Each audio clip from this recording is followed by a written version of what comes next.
Re-bienvenue sur le podcast Attitude. Je suis votre hôte Karine Ruel et aujourd'hui, je te donne un conseil qui, pour moi, a tout changé. Carrément, ce conseil-là a révolutionné la façon dont j'agis en business, la façon dont je pense en business. Carrément, ça a propulsé mon entreprise. Donc, si en ce moment, tu rêves d'être lancé en business, ça fait plusieurs fois que tu essaies, tu as mille et une idées, tu veux vraiment changer ta vie, tu veux vraiment te lancer en affaires, mais à chaque fois, il y a quelque chose qui coince, il y a quelque chose qui bloque. Tu n'arrives pas à amener tes idées à terme. Ce conseil-là peut vraiment tout changer pour toi. Je l'avais entendu mille et une fois, ce conseil-là, mais je ne l'appliquais pas. Je ne l'appliquais pas parce que j'avais peur, carrément. On va se le dire. Tu sais, les femmes qui sont dans mon univers, c'est des femmes qui sont tellement intelligentes, qui sont tellement brillantes, mais souvent, elles se laissent arrêter par la peur. Le syndrome de l'imposteur, c'en est un qui est énormément présent dans mon univers avec les femmes avec lesquelles je travaille parce que je leur dis toujours, le syndrome de l'imposteur, là, c'est seulement les gens intelligents qui ont ça. Sinon, tu ne te poserais pas cette question-là. C'est parce que tu vois tous les angles morts, tu vois toutes les possibilités, tu vois plein de scénarios. Mais le conseil que je te donne aujourd'hui puis que tu peux mettre en action dès maintenant, c'est de commencer avant d'être prête. Je sais que peut-être, a priori, tu vas dire, ben, c'est pas un conseil, ça commence avant d'être prête. Comment je fais ça, moi, commencer avant d'être prête? Justement, je me sens déjà overwhelmed. Je sais déjà pas par où commencer. Fait que commencer avant d'être prête, ça veut dire quoi, ça, exactement? Mais je vais te donner un exemple. Je vais te partager, moi, la première fois où j'ai entendu pour vrai ce conseil-là et je l'ai appliqué pour vrai. Et c'est lorsque j'ai monté une de mes business qui s'appelait Une vie exceptionnelle. Peut-être que tu me connais justement à cause de cette business-là. Donc, je venais juste de transitionner de ma première entreprise avec Dave, qui était Muscle Mind Media. Donc, on avait monté des cookbooks fitness, des plans de fitness et tout ça. Donc, dans le marché américain, anglophone, of course. Et là, je transitionnais. J'étais encore à la maîtrise à l'université en psychologie. Et j'avais ce désir-là d'aider les gens, puis je ne savais pas trop par où commencer. Fait que je me suis dit, OK, mais why not? Juste commencer quelque part. Justement. Et je me suis dit, OK, qu'est-ce qu'elle a à faire la première chose? Parce que je n'avais pas trop d'idées quoi monter comme plan.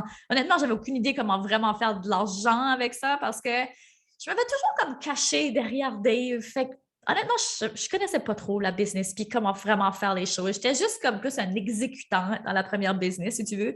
Malgré qu'aujourd'hui, je regarde ça sous un autre œil et je me dis, hey, t'étais pas pareil en business et toutes les idées que je soumettais, toutes les choses, c'était vraiment avant-gardiste. Mais je ne me voyais pas comme ça à cette époque-là. Je ne me voyais pas du tout comme une entrepreneur. Puis je me suis dit, OK, par où est-ce que je peux commencer là? Qu'est-ce que je peux créer? Qu'est-ce que je peux offrir comme service qui apporterait un quick wins à mon client? Un quick win, là, c'est vraiment comme le client peut mettre ça en application, puis tout de suite, il va avoir un résultat. Fait que je me suis dit, ben, pourquoi pas monter un défi? Donc, un petit défi gratuit. Fait que là, ça ne me sortait pas trop de ma zone de confort parce que, mon Dieu, j'avais-tu peur de vendre? J'avais une mauvaise perception de la vente. J'en ai déjà parlé dans un autre épisode à quel point c'est juste une question de mindset, un shift de mindset.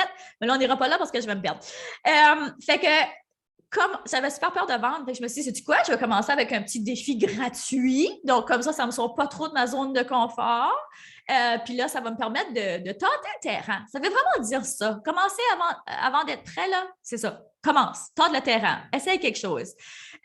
Fait que c'est ça que là, j'ai été avec l'option gratuite parce que j'étais vraiment dans mes peurs à ce moment-là. Mais you know what? Ça a été un succès. Il y a eu plus de 10 000 personnes qui ont fait ce défi-là gratuit. Imagine si j'avais osé demander, je ne sais pas moi, 10 piastres, 20 piastres par personne. Ça aurait été rien. Hey, j'en aurais-tu fait de l'argent? Pas pire, tu sais, juste avec un petit défi gratuit. Mais c'est certain que j'avais été overboard. C'était vraiment un beau défi gratuit, tout ça. Mais ça a été un exemple. Deuxième exemple, puis regarde, j'ai eu un succès. Tu sais, c'est ça l'affaire. Des fois, c'est de juste prendre courage, puis de juste se dire, you know what, je vais l'essayer avec les meilleures intentions possibles. Je mets tout mon cœur dans ce travail-là, puis on verra bien où est-ce que ça va m'amener. Deuxième fois où j'ai commencé avant d'être prête. Puis là, à chaque fois, il y a des paliers, hein? Fait que là, la deuxième fois, justement, il fallait que je vende quelque chose. Et j'avais vraiment peur de vendre. Puis aujourd'hui, vendre, c'est une des choses que j'aime le plus faire. parce que j'ai switché mon mindset.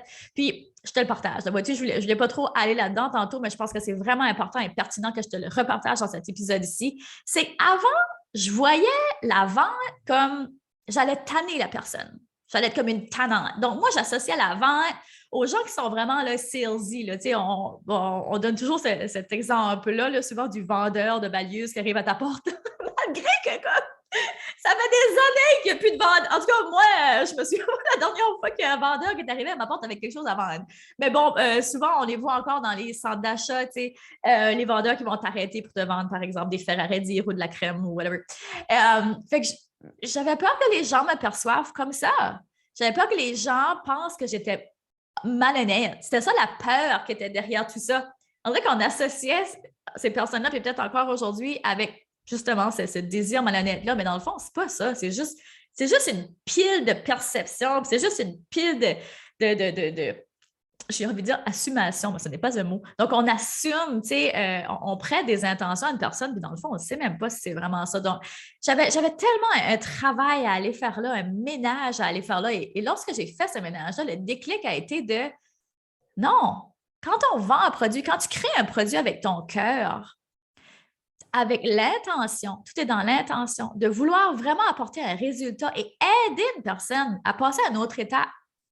Allô, c'est la plus belle chose, vendre. Tu lui rends service. Vendre, c'est un échange d'énergie. Puis je vais en parler dans ma prochaine formation sur le Money Mindset. À quel point c'est juste un échange d'énergie. Puis pense-y. Toi, là, quand tu vas acheter un produit, un programme, un outil, peu importe, que tu sais que ça va faire une réelle différence dans ta vie, que ça a vraiment le potentiel de shifter ta vie, shifter ta perception, peu importe, t'amener au prochain niveau, ben, tu vas être contente, right, de débourser. Ben, c'est la même chose. Et tout ce que je crée, puis ça a toujours été comme ça aussi, puis je pense que c'est une des clés pourquoi j'ai toujours réussi avec tous mes business, c'est que je créais toujours avec l'intention que ça me serve à moi en premier. Toutes mes business, j'étais comme, ben, ça, moi, ça m'aiderait, fait que je vais créer ça. Wow, ça a changé ma vie, fait que je vais vendre mon processus. Tu sais, ça a toujours été ça, la façon de vendre. Puis honnêtement, pour moi, c'est life-changing, puis c'est ce que j'enseigne à tous mes clients.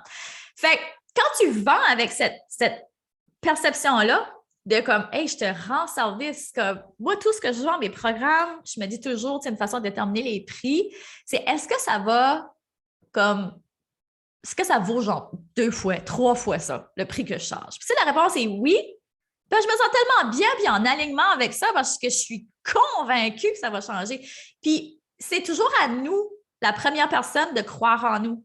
Fait que ça aurait pu être un autre conseil, puis je pense que tu peux l'écrire aussi, celui-là, à côté de commence avant d'être prêt. Crois en toi en premier. Comme, it's the first thing en business. Si toi, tu ne crois pas en toi et en ton produit, well, demande pas aux autres de croire en toi puis en ton produit. C'est vraiment difficile. Puis je sais qu'au début, c'est tout un travail, c'est tout un challenge parce qu'on a nos peurs, on a, mon Dieu, un bagage qu'on a développé, puis il y a beaucoup de choses qu'on doit faire le ménage pour avoir plus de clarté, plus de comment je dirais, pas de réassurance, mais cette confiance-là pour se lancer. Mais la confiance, il faut qu'elle parte de toi. Puis la confiance, elle se construit, mais elle se construit en faisant des petits pas. Et ça, c'est une autre chose que j'ai appris aussi. Tu sais, par exemple, la deuxième histoire que je voulais raconter par rapport à commencer avant d'être prête, c'est avec mon journal de vie qui était le premier produit de la business Une vie exceptionnelle. Il fallait que je vende quelque chose. Puis là, je n'étais pas prête à vendre un gros programme parce qu'encore une fois, j'ai commencé avec des couches, avec des petits pas à chaque fois. Fait qu'un journal, OK, c'était pas trop cher. Of course, je savais que c'est une méthodologie qui marchait. Moi, ça avait révolutionné ma vie. Fait que j'étais comme, OK, I'll do it. Mais là, je bloquais sur des petits détails niaiseux, là, comme le design et ceci et ça. Puis là, ça tournait en rond, mon affaire. Là. Puis là, Dave est arrivé une journée et était comme, là, ça suffit. Tu vas juste le sortir. Comme prêt, pas prêt. Je veux que tout soit finalisé pour la semaine prochaine pour que je puisse, comme, en tout cas, organiser les funnels, blablabla. Et là, j'étais comme, oh, OK, I'll just do it. Puis je l'ai fait. Puis encore une fois, ce produit-là est rendu, bam, best-seller, comme tout de suite, tu sais, vraiment très rapidement. Puis là, OK, là, je réalise en te parlant que je t'ai donné 2 exemples où est-ce que ça a super bien été les 2 exemples. Mais il y a d'autres fois aussi où j'ai lancé des affaires. Par exemple, j'avais lancé un programme en confiance. Ben ça a été un flop. Hein? Fait que des fois, oui, c'est des super succès. Puis d'autres fois, ça va être des flops. Mais sais-tu quoi? même si ça a été, bon, je pourrais qualifier ça de flop, là, en confiance, ça a quand même été un apprentissage énorme. J'ai appris énormément là-dedans. Puis, je vais faire un épisode bref, fait que je ne rentrerai pas là-dedans. Fait qu'une autre fois, je t'expliquerai ça. Qu'est-ce que j'ai appris de mes flops? Ça pourrait être un super bon sujet de podcast. Mais reste que tu apprends tout le temps, tu grandis tout le temps. Fait honnêtement, c'est la chose la plus importante. Fait que si tu veux mettre ça en action tout de suite, qu'est-ce que tu peux faire? Qu'est-ce que tu as envie de lancer comme programme? Qu'est-ce qui te drive? Qu'est-ce qui te. J'ai envie de te dire, tu brûles de passion pour ce projet-là. Tu sais que tu es faite pour ça. Tu sais que tu es faite pour plus. Mais quand les bien, tu te laisses arrêter par mille et une petites affaires, petites niaiseries, j'ai envie de dire. Mais pour toi, je sais que tout de suite, c'est pas des niaiseries. C'était pas des niaiseries, moi non plus, à l'époque. Ça prenait une place énorme dans ma tête. Mais qu'est-ce que tu peux faire? Est-ce que, par exemple, tu veux devenir une coach? Oui, OK. Est-ce que tu peux te former? Est-ce que tu peux commencer directement là, sur le terrain? Même si tu ne charges pas un sou pour tes premières clientes, est-ce que tu peux, tu sais, par exemple, moi, j'aurais pu commencer ça là, après ma maîtrise, puis commencer à, bon, mettons, je dis n'importe quoi, là, me faire du coaching de vie. Bon, j'aurais pu dire, tu sais quoi, j'ai de l'expérience là-dedans. J'ai envie de tester ma nouvelle méthode. Est-ce que, par exemple, pour gratuit, je t'offre un 6 semaines de coaching, par exemple, je vois que tu as des problèmes, telle chose. Moi, je suis une experte là-dedans, je pourrais t'aider gratuitement. Je t'offre de le faire parce que c'est une bonne façon de tester ta méthode, avoir des résultats. Puis, tu sais, tantôt, là, quand je disais des fois que tu es pris entre le marketing puis d'avoir des nouveaux clients, puis là souvent, on se perd là, dans ces petits détails-là. On est comme, ben, j'ai pas de site web, et là, je peux pas avoir des nouveaux clients. Fait qu'on se laisse arrêter par mille et une excuses. Mais laisse-moi te dire qu'il y en a plein des modèles d'affaires, puis il y en a plein de façons de commencer, puis il y en a plein de gens qu'on voit réussir, qui n'ont pas tout ça, puis qui ont quand même réussi. Puis il faut commencer quelque part. Puis c'est ça le message aujourd'hui. Il faut que tu commences quelque part. Fait que ça peut être une façon, par exemple, de commencer. Puis l'affaire que je vais te faire réaliser, puis que je trouvais qui était tellement important, c'est que souvent, on veut être la version du après, du avant-après. Et ça, là, c'était moi tout craché. Je suis une femme driven, je suis une femme qui aime accomplir les choses dans la vie. Fait que là, le devoir comme commencer, si on veut, là. Par exemple, quand j'ai partagé si tu es sur ma liste de courriels, j'ai partagé lorsque j'ai fait le switch entre le bureau de psychothérapie quand j'étais en bureau privé versus commencer du coaching de business. Le switch que j'ai fait, les pas que j'ai dû faire, le switch de mindset que j'ai dû faire, ben ça n'a pas été facile. Mais je l'ai fait. J'ai commencé par là, puis je devais, encore une fois, quand j'ai commencé, j'avais envie d'être la version après, avant d'être la version avant. Mais il n'y a pas. Il faut commencer quelque part. Il faut commencer quelque part, puis il faut juste changer son mindset. Fait que j'espère que les petits conseils que je t'ai donnés aujourd'hui, bref, mais je pense que c'est comme super applicable, puis comme straight to the point. Puis ça, c'est vraiment ma méthodologie. Si vraiment tu as envie d'aller plus loin, puis tu es comme, OK, oui, je suis prête à ça, mais j'aimerais, dès le début, commencer avec des bonnes bases. Ben, je t'invite à aller voir ce que le plan 0100 propose, qui commence très bientôt. Là, on est en plein lancement tout de suite. Il y a un prix pour les Early Bird là qui se termine ce soir, très rapidement.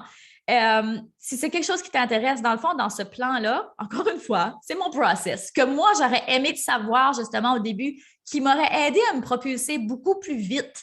Fait que dans le fond, c'est comme, je te sauve des essais-erreurs. Fait que dans ce plan-là, OK, c'est un plan de 6 semaines. Ça s'appelle le plan 0100 parce que pour moi, le plan 0100, c'est comme, let's go, on n'a pas le temps de niaiser, on avance vite, puis on se propulse. Mais c'est pas un plan copier-coller, OK? C'est pas un modèle que je t'enseigne qu'il faut absolument que tu fasses, tu sais, que tu vas juste mettre dans ta business comme un copier-coller. C'est vraiment toi qui vas faire ton propre plan. Mais je t'enseigne tout ce que je sais. Excuse-moi, sur comment commencer une business qui se démarque, qui est efficace, qui est profitable. Fait qu'il y a plusieurs plans dans cette business-là. Le premier plan, c'est le plan clarté. Si tu n'as pas de clarté, si tu ne sais pas où est-ce que tu t'en vas, problème. Fait qu'on prend le temps de clarifier ça. Par exemple, bonne idée de business. Qu'est-ce que tu veux exactement? Qu'est-ce que tu ne veux plus? Qui tu es aussi? Ça, c'est super important. Moi, j'avais un manque profond de connaissance de soi pendant longtemps. Et j'ai pris le temps de faire ce travail-là et je t'explique comment faire ce travail-là. Ensuite, il va y avoir le plan de profit. Ce n'est pas un hobby que tu lances là, c'est une business. Fait que comment est-ce que tu fais pour faire de l'argent? On regarde ça ensemble. Ensuite, il y a le plan de tes offres. Donc, c'est quoi ton expérience client? Ensuite, le plan de communication. Comment est-ce que tu fais pour rejoindre ton client?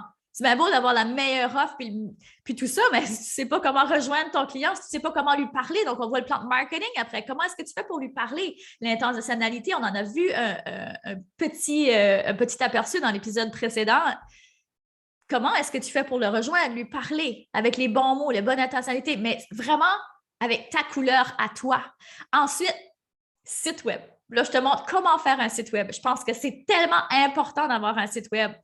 Peut-être que là, tout de suite, tu te dis, c'est quoi, je n'ai pas nécessairement les moyens là, d'investir dans un site web. Tout de suite, moi, de débourser des milliers de dollars pour un site web. Pas de problème. Je te montre comment te lancer en ligne pour moins de 100$. I mean, ça, c'est amazing. Mes clients adorent ça là, quand je leur parle de ce module-là. Puis ensuite, je te montre rapidement comment créer ta liste de courriels parce que j'adore le email marketing. Je pense que c'est super efficace en business. Donc là tu as un plan super concret. C'est ça mon affaire. Hein? Ce n'est pas des gros modules où est-ce que tu te perds à apprendre 1001 choses. Non, dans ces modules-là, c'est des petits modules clairs, brefs, mais avec des actions concrètes que tu peux prendre pour t'amener des résultats là. Je ne dis pas que tu ne vas pas travailler là, puis qu'il n'y a presque pas de travail à faire. Non, il y a du travail à faire.